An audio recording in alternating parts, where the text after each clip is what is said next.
Thank you. So it's 2018, and the People Experience Officer at Virgin Atlantic says to me, Patrice, we're thinking about launching a reverse mentoring program. Craig, the CEO, wants to be the mentee. Would you mind being the mentor? First of all, what is reverse mentoring? I had no idea what it was. When she explained it to me, I came to understand that Craig didn't have any black women in his inner circle or in his work circle. And he wanted to understand my viewpoints, my lived experience, so that he could be a more inclusive leader. So first of all, what did I say? The clear answer for me was yes. But why was it yes? You see, it wasn't my first rodeo of speaking truth to the powers at be. I had kind of made it my business to drive inclusion around the organisations that I'd worked for, from British Airways to Royal Mail, and now to Virgin Atlantic. I sat around the leadership team table. I had power, and I recognised that I needed to use that power to drive change. I became a manager at 25. I became a finance director at 29.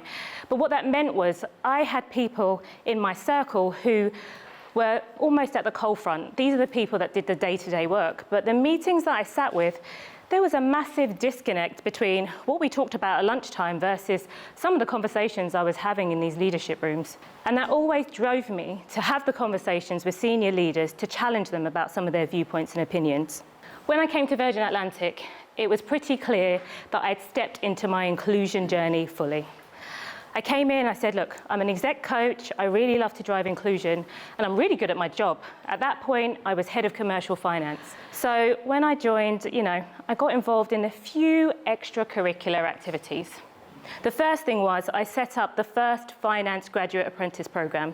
Can you believe it? A brand like Virgin Atlantic with no graduate program? How are we going to feed the pipeline? The second thing I did was I was the first non-HR person to become a facilitator for our women's development program. Apparently, role models only existed within HR before. And I came along to challenge that status quo. And now, facilitators are only not from HR. So finally, when it came to me being a reverse mentor, it was natural for me to step into that position to really challenge some of the assumptions that were held. So first of all, kudos to Craig, who was really brave about acknowledging where his gaps were. He was ready to step into that growth zone and really step out of his own comfort zone. So first of all, does anyone know what reverse mentoring is? For those of you who don't know, reverse mentoring is where you get someone of difference. And in my definition, I look at it in regards to the protected characteristics. So that may be age, gender, ethnicity, disability, sexuality, veteran status, just to name a few. My intention with reverse mentoring is to make sure those senior leaders around that table have an alternative viewpoint. A viewpoint that they may not have in their personal circle or their inner circle, as Craig acknowledged. Why is this a problem? Did you know that in 2022, only 6% of the FTSE 350 were women? It's 19 women out of 350 as CEOs. Whilst the board composition has improved, the people that actually hold the pen and hold the power, those CEOs, there's only 19 of them. The Fortune 500, guess how many? 37. 37 female CEOs. And I am a woman and I'm a woman of colour. I'm not going to labour on that point too much, but ultimately those are some of the stats that we are the most comfortable in talking about. We know that similarity bias exists around the senior leadership team table. And why is that? We're really comfortable with people who are like us, right? Like you go to an event, you see someone who's like you, you naturally gravitate towards them because that is innate in us. It's Darwinism. We feel more comfortable with people who are like us. Now, what happens when someone's like us? We think, oh, well, if I have a new opportunity, maybe I'll ask them to do it because I think because they're like me, they're going to perform at a really high level, right? Who thinks that? Who thinks that, right? But then if I only select people who are like me to do the things that I want them to do, what happens to those individuals who are unlike me? So around the senior leadership team table, we have these individuals who are alike. They maybe went to the same university or the same standard of university, live in the same area, maybe called John. But ultimately, it's a natural human experience to want to gravitate towards someone like you. So one of the reasons why I'm a particular fan of reverse mentoring is because it forces you to develop a relationship with someone of difference. And we know that empathy is developed when we spend the time to get to know and understand someone of difference. So using reverse mentoring as a tool, back to my story, Craig was really clear that he wanted to really understand my lived experience. And did I find that uncomfortable? It was the first time that I was seen as a black female. Now, you might find that strange, but ultimately, I was known for going in, doing an amazing job, and getting results. So I didn't identify as a black female first. I identify as someone who does a really great job. So someone wanted to see me and see me. That was revolutionary for me. And as we progressed through the relationship, one of the things that we both agreed on was the reason that this transformative tool was so helpful was because Craig had a curiosity to learn, I had a curiosity to help him learn, and then between the two of us, we got to a point where he could understand some of the experiences that I had and how it could lead him to be a better, more inclusive leader. And when you think about it in your organizations or in your day life, how much do you really lean into people of difference? How much do you have an insatiable drive for curiosity to understand an alternative point of view? Many of us want an easy life. We lean into people who think like us so that we can kind of agree and have discussions, but not too much on the edge because that makes us a bit uncomfortable. I think we'll all agree that the recent events across the world over the past 3 years have given us almost no option but to lean into this discomfort if we are to be almost citizens of humanity. Reverse mentoring, with the crux of it being curiosity, Craig took away that ultimately around the senior table, they needed to really be more curious about people who are different to them. So we launched a program at Virgin Atlantic. I was the lead mentor, but there was still something inside me which made me feel deeply uncomfortable that this tool wasn't used more widely. I'm a chartered accountant first. I'm also an exec coach and an emotional intelligence expert. So this fit really nicely in my wheelhouse. And ultimately, since 2019, I have devoted a great amount of my time and energy to researching this topic, to understanding not only how I felt nice and warm and fuzzy inside because I was seen and valued, but how could we use it to really drive change within organizations? So I'll give you a bit more of a bigger picture. There are several mega trends happening at the moment. The first is obviously a digital revolution, right? We have an absolute great change in terms of the demographic makeup that we've got globally, which means that there are up to 5 generations in the workforce at the moment. We have intense urbanization, which means that the GDP almost in some cities is greater than some country GDPs. And finally, we of course have climate change.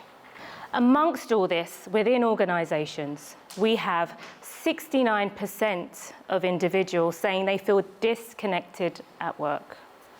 58% of us want to feel more connected at work.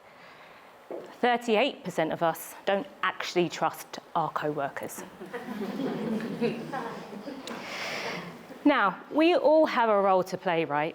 And ultimately, to drive inclusion within the workplace, we need to be able to drive connectedness. And that means we need to seek people of difference and understand people a little bit more. But on top of that, we have this thing where in the old days, a leader would have a leadership style. And what he said, or she said, would go. So everybody in the team had to kind of assume the position and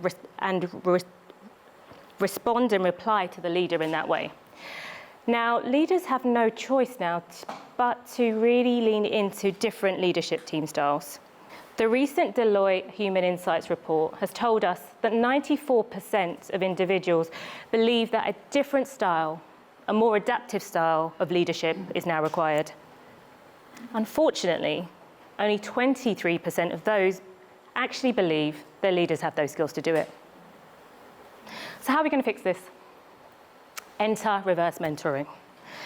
Now, we know, as we said, that empathy drives connection, and we want more connection. And ultimately, with reverse mentoring, there are a few steps that we need to take to ensure that it is a psychologically safe experience. Through my research and through the pandemic, it was really clear that organizations were a little bit responsive, not necessarily proactive in regards to what they needed to do to drive engagement, which meant that on the whole, there were lots of listening exercises, lots of reverse mentoring occurring, but actually what they really failed to do was center the experience around psychological safety, particularly for that underrepresented individual. And you've got to remember that an underrepresented individual going in front of a senior leader, they're already entering into the situation with a really keen aspect of where that power balance lies. So my research showed me there were a few things that we needed to make sure the organization had in place in order to ensure a successful reverse mentoring program. The first thing is that they needed to be clear as to what exactly were they trying to use reverse mentoring to fix. The second thing was making sure the leaders understood the responsibility that was on them as they entered into this relationship. So really tapping into stepping out of your comfort zone and leaning into that growth zone, which we can talk about so easily when it comes to sales or when it comes to operations, but when it comes to developing deeper relationships, we have a problem with that. The third thing is just really making sure that individuals aren't forced to participate. Forced participation in reverse mentoring is rule 101, please do not do it. Ultimately, the research showed that those individuals felt almost put upon to participate in these programs, and the burden only increased of being an underrepresented individual. So the programs that we run are really around ensuring that there's an application process so you can understand what a person can give and what a person needs in this whole learning journey. Making sure that there is a process where HR or the program lead is delegated and responsible for the well-being of those individuals. There's check-ins that we go through the program to make sure we're matching towards the objectives, and most importantly, that there is a bias for action. So a lot of the questions that I get challenged with and asked is like, can you force a leader who definitely needs reverse mentoring to participate? I would advise not, no. We all know that bad news travels more quickly than good news.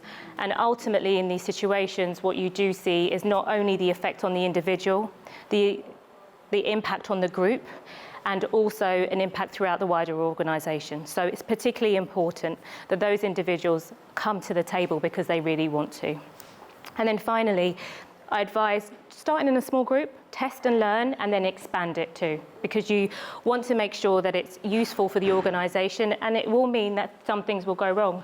When you enter into the learning zone and in the growth zone, you all know that things can go wrong, and that's fine. We'll use it as a learning opportunity, but ultimately tap into it to make sure that it gets better with time. So how can you use this in your life as well? I mean, we are here today. Please tap in and speak to someone that you might not normally speak to as we enter into the socializing part later. But ultimately, in order for us to be great citizens of the world, we really need to tap into difference. So really look at your circle of friends, identify where you might have a gap and lean into that gap, and really understand and lean into the fact that actually difference brings more connection. In your workplace, you might not want to do it as a formal arrangement, but really those individuals that may not speak up in meetings, those individuals that you may not have had a conversation with, tap into that difference and really lean into building more inclusive environments. And so the listening, the active listening, the empathetic ear, the understanding that ultimately we need to build more connectiveness as opposed to lead into a lot of the negativity and the polarization that is happening in the world is one of the key reasons that I believe reverse mentoring is one of those transformative tools that is really going to change the world. So thank you.